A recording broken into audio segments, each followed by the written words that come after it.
Mister Krishnaiah, నాటకం బాగా ఆడుతున్నావే. నీ భార్యని నువ్వే చంపి ఆ నేరం నీ మీద రాకూడదని దొంగలు దొంగరవాణి అంటూ కట్టుకథలు చెప్పి ఊళ్ళో పెద్ద మనుషులపై నేరం మోపాలని చూస్తున్నావు, అవునా? సార్, అలా దారుణంగా మాట్లాడకండి. నా భార్య నేను ఎందుకు చెప్పుకుంటాను? అంటే ఈ హత్యకు ఆ స్మగ్లర్స్ కి సంబంధం ఉందంటావా? అవును సార్. Shut up! కానిస్టేబుల్స్, ముందు వీడిని అరెస్ట్ చేయండి. ఇన్స్పెక్టర్, ఇది అన్యాయం, ఇది ఘోరం. ఇన్స్పెక్టర్!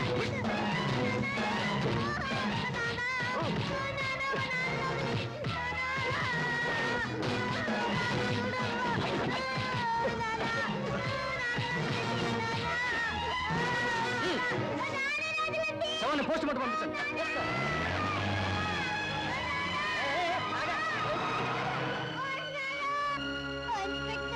మా నాన్నని రక్తం కారేటట్లు కొట్టాడు. నిజం చెప్పు, లేకపోతే నిన్ను చంపేస్తాను అని బూటికాలతో తన్నాడు. చెప్పు నాన్న, దెబ్బలు తిన్న మా నాన్న పాపం నన్ను చూసి ఏడిచాడు. అంకుల్, మా నాన్నకి మా అమ్మ అంటే ఎంతో ఇష్టం. అలాంటి వాడు మా అమ్మని ఎందుకు చంపుతాడు అంకుల్? ఎందుకు చంపుతాడు? నువ్వైనా చెప్పు అంకుల్.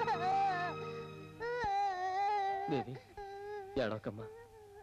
మీ నాన్న ఎక్కడున్నా సరే ఆయన తీసుకొచ్చి నీ దగ్గర తెచ్చే బాధ్యత నాది. ఈ అంకుల్ మీద నీకు నమ్మకం ఉంది కదా?